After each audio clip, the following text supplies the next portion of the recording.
পৃথিবীর সবচেয়ে অদ্ভুত কিন্তু সবচেয়ে সত্য একটি কথা আজকে আপনার সাথে শেয়ার করব। তা হলো কি জানেন, টাকা দিয়ে কখনো দরিদ্র দূর করা যায় না, আবার টাকা কেড়ে নিয়ে কখনো সম্পদ কারো রাজত্ব ধ্বংস করা যায় না। শুনতে অবাক লাগতে পারে, কিন্তু একটু গভীরভাবে আপনি চিন্তা করুন, বুঝবেন এটাই জীবনের পরম এবং চরম বাস্তবতা। চলুন একটি সহজ কল্পনা করি। ধরুন পৃথিবীতে সবচেয়ে গরিব মানুষটিকে আপনি বিলিয়ন ডলার অর্থাৎ প্রায় 20 কোটি টাকা দিয়ে, $2 বিলিয়ন প্রায় 20 কোটি টাকা দিয়ে আপনি তাকে টাকাটা দিয়ে দিলেন। প্রথমে কি হবে, সে কি করবে জানেন? সে নতুন গাড়ি কিনবে, বাড়ি কিনবে, বন্ধুদের খাওয়াবে, বিলাসিতা করবে। কিন্তু গবেষণা বলে খুব অল্প সময়ের মধ্যে সে আবার আগের অবস্থায় ফিরে আসবে। কেন?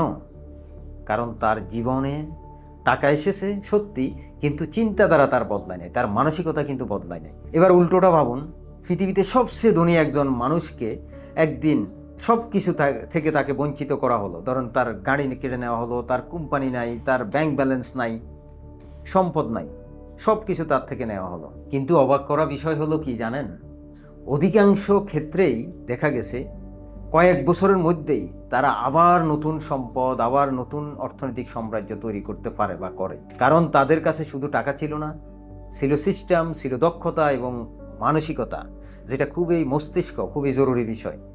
বিশ্ববিখ্যাত গবেষণা প্রতিষ্ঠান কয়েকটা মিলে কিছুদিন আগে একটা বই বের করছিলেন, যে বইটার নাম ছিল দ্য মিলেনিয়ার নেক্সট ডোর। এখানে বলা আছে ধনী মানুষদের বড় অংশই হঠাৎ করে ধনী হয়নি, তারা তৈরি করেছে দীর্ঘমেয়াদী অভ্যাস, শৃঙ্খলা এবং অর্থনৈতিক চিন্তাধারা। আরেকটি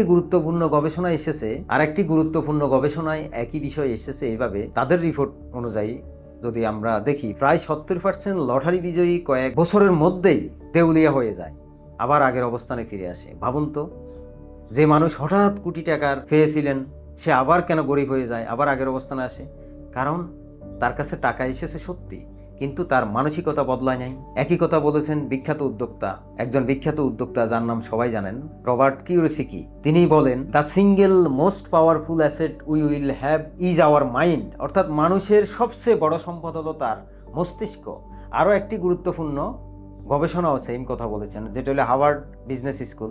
তাদের গবেষণায় দেখা গেছে দীর্ঘমেয়াদে সফল উদ্যোক্তাদের মধ্যে একটি সাধারণ বৈশিষ্ট্য দেখা যায়। সবার মধ্যে সাধারণ একটা বৈশিষ্ট্য আছে, তারা সমস্যাকে নয় সমাধানকে কেন্দ্র করে চিন্তা করে। সব কিছু তারা সমাধান কেন্দ্রিক চিন্তা করে, এটাই তাদের সিস্টেম। তাই সত্যটা হলো, দারিদ্রতা টাকার অভাবে নয়, দারিদ্র হলো একটি মানসিক অবস্থা। মানসিক অবস্থা পরিবর্তন না হলে আজীবন দারিদ্র থাকতে হবে। সম্পদ হলো একটি সিস্টেম, একটি চিন্তার পদ্ধতি, একটি জীবনধারা, একটি সিদ্ধান্ত নেয়ার ক্ষমতা। যদি টাকা মানুষকে ধনী বানাতো, তাহলে পৃথিবীতে কখনো ধনী মানুষ গরিব হতো না, আর গরিব মানুষ কখনো গরিব থাকতো না। কিন্তু বাস্তবতা ভিন্ন, কারণ সম্পদ তৈরি হয় তিনটা জায়গায় আপনাকে ক্লিয়ার হইতে হবে। একটা হলো মাইন্ডসেট, আপনি কিভাবে চিন্তা করবেন এটার উপরে নির্ভর করতেছে আপনার সম্পদ আসা যাওয়া। স্কিল, আপনার কি দক্ষতা আছে সেটার উপরে।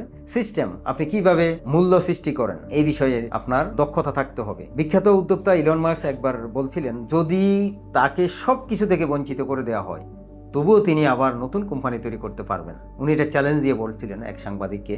কারণ সম্পদ তার ব্যাংকে নেই, তার মাথায় রয়েছে, তার মাথার দাম অনেক বেশি। এই জন্যই সত্যিকারের সফল মানুষেরা টাকার পিছনে কখনো দৌড়ায় না, দৌড়ানো উচিত না। তারা তৈরি করে আইডিয়া বেজ, দক্ষতা অর্জন এবং সিস্টেম এবং মূল্য।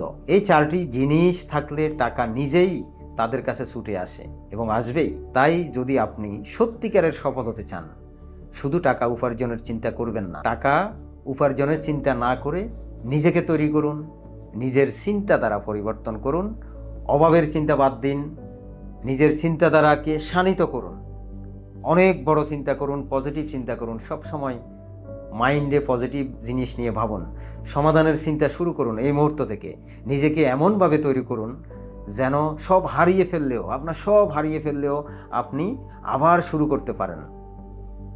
মনে রাখবেন, সম্পদ আপনার পকেটে থাকে না, ব্যাংকে সম্পদ থাকে না, সম্পদ থাকে আপনার মাথায়।